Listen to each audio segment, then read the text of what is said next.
StarCraft 2 2v2 doesn't get enough attention, so here I am with the cast of a rather unorthodox, exciting game that I just played. Spawning in the top right corner, A Ramp and Savagewood playing together as a unit. Savagewood, of course, is going to make a depot at the front of his ramp. Sometimes you see players go for wall-in based strategies here and try to cover these rocks. Of course, there's a tower right here, but oftentimes you will just see a player wall at the top of the ramp. Now, oftentimes in 2v2, if you have a Zerg partner, the walling in of neutral chokes doesn't ever really even get attempted, because Zerg doesn't really wall in. You know, what do? They're going to make a hatchery right here. Well, as soon as the hatch finishes, creep expands and the other player can't build. So whenever you have a Zerg on your team, you have the advantage of being able to be aggressive with things as a unit, as a team. But you also have the disadvantage of not being able to go for these massive wall-off strategies. Now, there are some massive wall-off strategies with Protoss where you see sometimes, maybe a player will get a forge and make a few cannons. But oftentimes with Backrocks, these strategies can be harder to execute and require a lot more teamwork. Plus, there's not a Protoss in this game. A Ramp tries to make a spawning pool there. He finally manages it, and he's gone hatchery first. The standard economic Zerg build. Savagewood here has fast walled off. And let's talk about our players in the bottom left here. Kamikolo, a fusion of Kami and Piccolo, has yet to wall in, but he has expanded. His ally, Sonic, the Blue Terran, just walled in, just expanded, so it's looking to be a pretty standard game for our Terrans so far, as Savagewood has yet to wall in, or he's yet to expand, because he has walled in and elected to make a factory before expansion. A little bit of deviation here.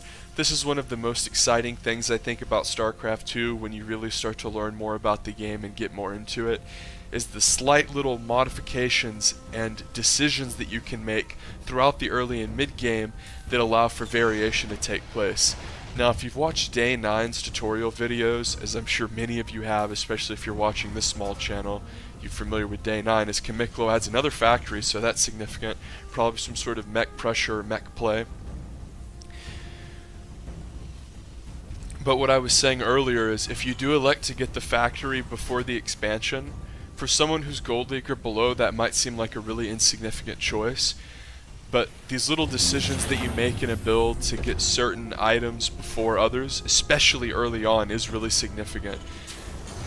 Now, the fact that Savagewood elected to get an earlier factory means that he has a super early starport. We can see that this starport, even though there are two of them being made just like Savagewood, look at the difference in timing here. Savagewood already has a starport with the tech lab halfway done, and a starport that is about 60% of the way done that will just spawn in with the starport active. Sonic does not even have one starport. He will be able to swap a route here when this finishes. But this is what I mean, these little macro advantages, you have to note them, because StarCraft isn't just a matter of what units you make and then moving them against each other, and then if you lose, the other race is imbalanced. No, there's a ton of different choices you make throughout the early and mid game, as we see pings going down here as the players are trying to call attention to taking the towers, maybe the middle, and then I just said the towers, so there's no third item in that sentence. Starport finish for Kamikolo. Two factories here, one with a tech lab, one with a reactor. Usually in 1v1 when you see this is a blue flame Hellion build, but in 2v2 I've noticed this is almost exclusively a two factory push. Sometimes you see this with some liberators, but almost always it involves tanks, Hellions, and then the other player going bio or something else sturdy. In this game we see something abnormal for both Terran players. Both of them went 2-port, aka 2-star port with Tech Lab. Not necessarily with Tech Lab. Is usually it's 2-port refers to 2-port starport with Tech Lab and Banshee. Now from 2010 to 2014, this was a really good build to use against Zerg in a cheesy way. And in Legacy they, without observing, in Legacy they added Banshee speed, which means that it was a build that really transitioned well into a lot of things, and mech players like Gumiho and Alive showed this off, specifically Alive. But we don't see Banshees from either player. We see ranged Liberators from Sonic and BCs from Savagewood. Now Savagewood's ally, A-Ramp, has a plethora of workers at his natural and main specifically. And A-Ramp had a couple lings out on the map, and he's going to see this push coming. So this is kind of what I was talking about, was Hellions and tanks, but notice there's not a lot of bio here. That's why usually you see the other player go for bio, but Sonic is going for kind of a tech-focused rush here. Of course, Liberator range requires a fusion core and a BC being teleported in, and Savagewood saying, "What's up, kiddo?" Unfortunately for him, Sonic does have a Liberator over here, and BC's taken excruciatingly long time to build. Meanwhile, Kamikolo is harassing the rocks and is about to encroach upon A-Ramp. So a ton is going on as another BC gets tellied into the base of Sonic, and these rocks are about to go down, and suddenly Savagewood is having to pull workers as two ranged Liberators are about to be sieged up here for Sonic. A-Ramp is being harassed with the Pult Viking.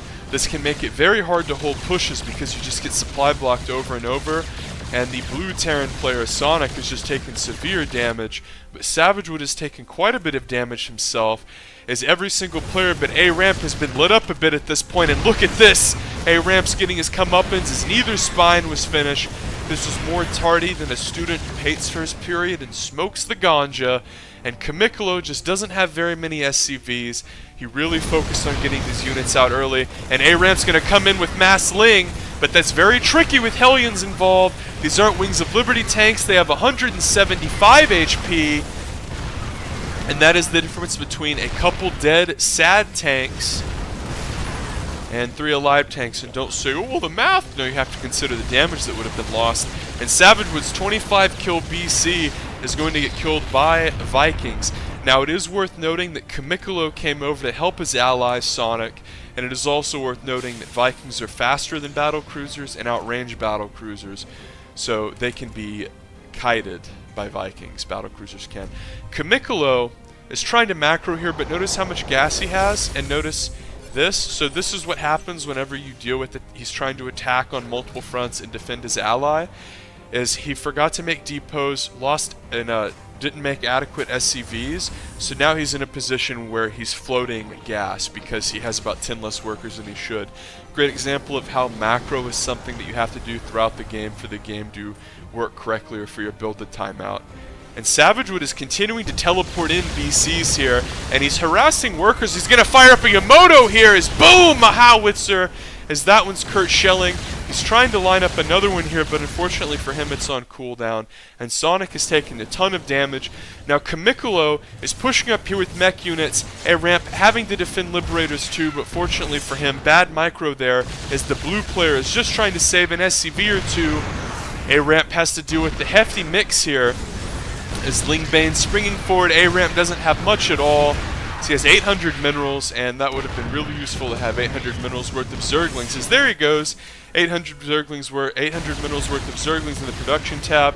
Savagewood fighting with Vikings here, and he's pretty much camping the production of Sonic here, and Sonic's ally is the only thing keeping him alive. Kamikolo, of course, is kind of doing it all for his team at the moment. Savagewood is picking off add-ons. He's killed so many workers. And the Terran player, of course, able to drop mules, but A-Ramp is going to run in here and kill tanks. Now this is what happens when you go 2 factory and you don't have enough economy to add enough racks to follow up into any sort of bio, or add enough factories to add in, or to go into any sort of real mech, because this was sort of an early mid-game push, the 2 factory play that we saw. A little bit of drone death here, but with some tellied in BCs, A-Ramp is going to be fine. The tank will fall. Savagewood has +1 for his BCs. BCs attack relatively quickly. A-Ramp does a nice little Doug Free-esque block there, and Savagewood's 19 kill BC, which did some damage over here at Kamikolo's natural, is going to be taken out. But what do we see? Unit-wise, Savagewood ahead in workers. A-Ramp not doing so hot after that attack. And this is an incredibly scrappy game. It hasn't just been players forgetting to make workers and getting supply blocked. Because I know when I point out things like that, like, look, this guy got supply blocked or forgot to make workers, someone's inclined to just say, oh, well, they're terrible, that's why they're floating money at this point. But That's another thing you have to consider about StarCraft is one mistake kind of leads into another, and each decision you make sort of transitions and relates to the next one. It's just not a matter of making one mistake. In this case, getting supply blocked a little and focusing on having to defend an ally and a forward push was a little bit much for our red player, and then he got follow-up harassed, and all of a sudden he's pretty far behind again. 3 BCs are going to fly in here for Savagewood, and look at that. The red army was at the front door of Savagewood, or of A ramp, excuse me, as though he was Berlin. Savagewood pulled him back, so that's another way that you can help your allies in 2v2 is the Yamotos come up and mow down 3 Vikings. Now Vikings are relatively cheap and can be reactored, and that's what we see. Savagewood is very aware of that, as he needs to focus that. There he does. But once you get this many Vikings, as we see both Terran players have Vikings, they're able to kite around, and Savagewood tellies out, so he gets a few add-ons for his trouble and teleports home. Usually in a 2v2 game, it's well, more of a 2v2. In this game, it's kind of bizarrely been split, as though Savagewood is being defended by 2 people, and then it almost becomes like a 1v1 for a moment, as then A ramp takes a lot of damage. The flow of this game has been very weird. There's been a lot of lost SCVs. It's very scrappy. And due to both players going mass Viking, it looks like Savagewood is actually going to lift every single one of his starports, decommit to the BC build that he was going for, and add on factories. So this move is relatively unprecedented, as Savagewood is almost halfway done with an air upgrade here. It would almost be foolhardy to cancel an upgrade like +2 that's halfway done. But due to Savagewood being countered by mass Vikings from 2 players, he's in this huge power trough, and A ramp is severely countered here, and he's making the classic Zerg mistake of not being patient whenever you're being pushed. And whenever, we see a big telly in here from Savagewood as half of the army runs up, and not enough anti-air here to protect these tanks, as the blue player Sonic is just trying to get his economy back in order and trying to make Vikings. But the Vikings of Kamikalo land, fortunately for Rampy, he's making a hive, and some Yamotos get fired up here, and a lot of the Vikings go down despite the speed. But Savagewood is out of these beloved Yamoto Master Blasters for the time being. Maybe there's one more, but A ramp taking severe drone damage here, and more Vikings coming across the map. Now this is the issue with 2 people pumping Vikings. Vikings build so much faster than BCs, and they can be reactored, and then you can also mix in Vikings very easily into other compositions. It makes it where you can kite BCs around. But what has Savagewood done? He's booted up 6 Thors at once, a huge maneuver, and A ramp is going to lose his gold base. He's going to get knocked back down to 2 bases. How many drones does he have? Not even double digits, and they're out in the middle of the map by Vikings. Savagewood is trying to defend his workers here from harassment, as Kamikalo is running around and trying to harass with Vikings. Now this is tricky, because does Kamikalo know?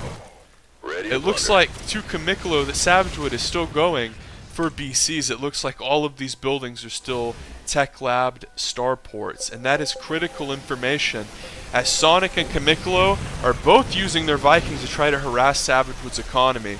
Now this would be a great move regardless of whether he transitioned out of BCs or not, in the sense that BCs can't really deal with harass that well. They can slow ass walk up to these Vikings and then try to get a Yamoto up, but as soon as the telly comes, the Vikings just fly away. Now the reason this might not be great is because we're just now going to see the reveal that these are factories, and let's see how many that he notices, because this is a key piece of information. The unit composition that you go for in StarCraft 2 is so important. Unfortunately for Savagewood there, he loses an insane amount of supply depots, as both of those were depot dropped. But Savagewood's going to clean up the Vikings. Excuse me. Savagewood's going to spring forward here, with the Thors, and all of a sudden Sonic encounters a mass mech composition he wasn't expecting. Savagewood unfortunately doesn't have any attack upgrades because he was focused on air upgrades. We're going to see a big fight here. Savagewood tellies in all of his BCs as a ton of Vikings come forward. The mines are going to go off. They get some Thors and some BCs, but these units are just so tanky that they're not going to explode like mutants. The Vikings aren't sure what to do. They're kind of in between, 1 foot out the door, 1 foot not out the door, like someone who's turned in their 2 weeks notice, and they're going to pay for that as Savagewood fires up the Emoto Master Blaster, and Thors do splash damage to air units as 2 of the Vikings get picked off there. And if we flip over to the vision of Camicolo, look at this. Let's look at his base. What does he have? He has 1 functioning starport, and this is what happens whenever you focus add-ons. This is why harassing add-ons is such a good tactic, because oftentimes you get in positions where you desperately need add-ons, but you desperately need units, and you just have to try to produce, and it's hard to remember to do everything perfectly in a very back and forth game. Vikings are trying to kite backwards here, and the point is Camicolo wants 2 factory tank, but he can only produce out of 1. And going back and canceling units to make add-ons is something that is harder to do in the spur of the moment than just pulling some SCPs. So again, in a 2v1 situation, Camicolo and Sonic are trying to work together. A-Ramp's economy is still trying to get back into things. Fortunately, he's double expanded, but back into the fight. We have BCs fighting Vikings as mass Widow Mines are being produced here for Sonic, as he has a ton of factories. Savagewood, seeing that his units are kind of split up and he's not going to have help from his Zerg friend, Telly's out, and he picks off another add-on there, so that's so big. That means no tanks or Thors. And remember a few patches ago when Vikings got plus damage to armored? Well, that's the difference between Camicolo being able to hold and dying.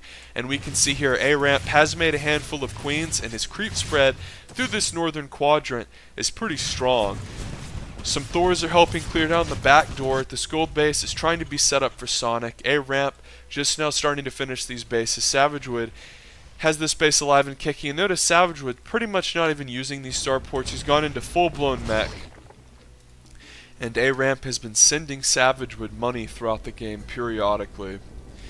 But look at these buildings. There's not a single add-on here for Camicolo. And he's so economically destitute, he really doesn't want to have to spend the time and the money to redo add-ons. And guess what? That means that he's severely limited. Marines, this stuff, mines, cyclones, and hellions, and of course the basic starport units as well. And he mule hammers this base, and this is the typical I'm very behind as Terran whenever you mule hammer the base that's already oversaturated. And we see a fight here as Mass Thor trying to take down a CC, but Sonic preparing very well. Sonic gonna come over here with Vikings, but there's so many Thors for Savagewood as he refocuses onto the army. Sonic is coming over here with tanks. Now he's in a position where he has been fighting with his ally all game, and all of a sudden his ally is preoccupied and way over here, and the Vikings suddenly come out for Camicolo, but Vikings is not what Camicolo needs, as we see pretty much Marines with no upgrades because he's been so focused on factory units and hasn't gotten any add-ons, or the add-ons that he has gotten have been obliterated. So now these Marines aren't anywhere where they should be, and Mass Thor is going to be able to cut through the double defense here, as Sonic laid a ton of mines over here, and I'm pretty sure did damage to a bunch of queens. But the Thors do pretty damn good damage to armored units, especially once you get good upgrades, as Savagewood is getting +2 defense. These mines are continuing to get kills. Now Sonic is again trying to secure his base with Widow Mines, and Camicolo is trying to help him, but Thors have so much health, and with +2 against these poorly upgraded Marines, it's just not going to cut it. Despite these 2 bases, and you really should have an Overlord up here, by the way. Savagewood sieges a tank, and he's going to win the day with mech continuing to pour across the map. Meanwhile, A-Ramp, he's actually has income now. But Savagewood will just keep moving forward with these Thors. And to talk about this game, Camicolo and his ally Sonic were in this position where it looked like they were playing against mass BC. They saw these starports, they saw enough early BCs to know that like no one makes 2 early BCs like that unless they planted to go into a ton of BCs. So they both went for Viking. And then A-Ramp took a severe amount of damage, but then was trying to send Savagewood throughout the game. Well, the Terrans got into a situation, the red and the dark blue Terrans got into a situation where they said, let's just make anti-BC. He's going mass BC, the Zerg's behind, that's what's going to beat us. Well, you never ever see people lift up all of their production as one of Sonic's last bases is just being shelled here by mech. This is virtually unseen, as I'm going to go really early committed BC, and then just out of the blue, despite going air upgrades, alright, whatever, mass factory, boom. And then to go into Thor, completely counters Vikings and Savage would drop in a bit of a party move there, that surprised Thors. A-ramp with Overseers over this army. This is nice when your opponent goes for a lot of mines. You never want to be in a position where you are continuously having to scan and waste scans when you can have static detection. This is the end for Camicolo. As we look at his base at the end of the game, there is not a lot in the way of add-ons. This is part of why harassment is so strong in StarCraft 2, is if you throw people off, in general, not just with add-ons, you force them to make mistakes because StarCraft 2 is very habitual, so if you can throw people out of habit and off their game in any way, it's just a good, in general, way to win. Savage Wood's doing the final death push here. As noticed at the end of the game, Camicolo even had decent money, but without adequate add-ons, it's impossible to produce what he wants. So that's the game. Subscribe and follow me on Twitch for more.